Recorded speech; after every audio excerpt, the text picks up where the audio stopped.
Good morning, Falcon scholars, and anybody else who is tuning into the daily briefing these days. It's nice to have everybody here as we put together where events are for this week. It's the first Friday of the month, and so that means the jobs report. Initial cursory view of that jobs report to me looked like it was 211,000 new jobs. Looked like let's see if we get this light on. Increase that. Nah, it just made a light on my face. Watch this right here. Okay, a little better. 211,000 new jobs. The unemployment rate remained at 5%, and it looks pretty clear that the Fed is going to begin to raise interest rates. So we're responsible for understanding economics policy, and we've talked briefly about just what it means when the Fed raises interest rates. And so we're going to talk a little bit more about that in class today. But class today is being disrupted by the winter assembly, so many of you won't have the opportunity to even be in class. That aside, I want you to look at, if you missed class, Chris Christie's statements that he says unequivocally that there's no doubt that the shooting in San Bernardino, the mass shooting, was a terrorist attack. And so those of you in class have a little bit of a warm-up to consider whether you think it's a terrorist attack or workplace violence. The president says he isn't clear what the motives are yet, and law enforcement officials say they've yet to pinpoint the motivation of the shootings. That being said, Republicans are blocking Democratic attempts to tighten gun control. And in a vote yesterday, the Democrats tried to attach gun-related amendments to a health care bill that the Republicans managed to defeat. And one thing that not a lot of people are talking about is that the authorities said yesterday that the two suspects deployed remote-controlled pipe bombs at the scene.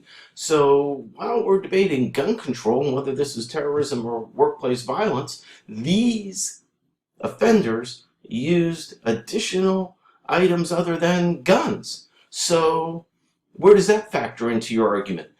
If you're for tighter gun restriction or opposed. But either way, as students in advanced placement government and politics, and as people who understand constitutional law better than the ordinary average person, what you have to know is what we studied in civil liberties. What has the Supreme Court said about the Second Amendment right to bear arms? And what are the court cases in which they made those decisions? If you don't know those answers straight away, that's concerning because you just had a unit exam on civil liberties and civil rights. So go back and study that material.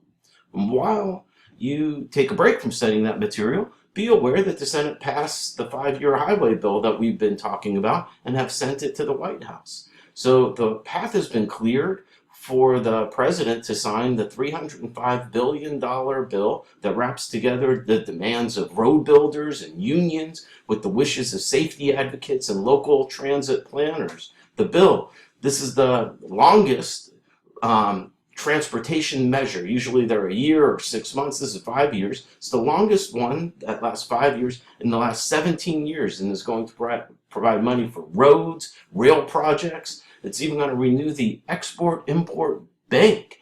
How's that going to affect businesses and their ability to bring in and ship out goods and products and secure loans? You know, for the first time when we look at our economic policy chart where we kind of generally skip over business spending, does the renewal of the Export-Import Bank put that category more into play? So lots of things going on, lots of stuff happening.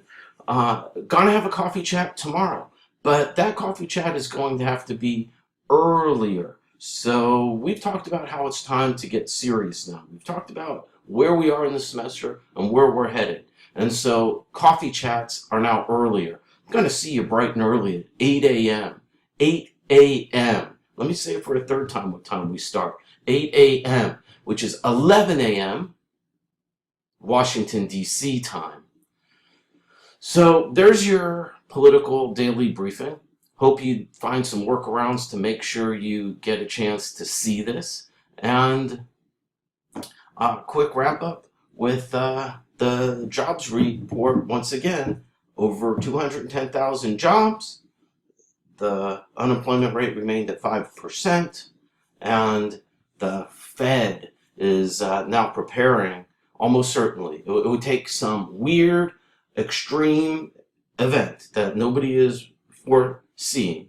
The next time the Fed meets, when that is, that we can expect an increase in interest rates. Okay, morning Falcon scholars. We'll see you in just a couple hours. I got some pancakes I gotta get to. That's right, pancakes.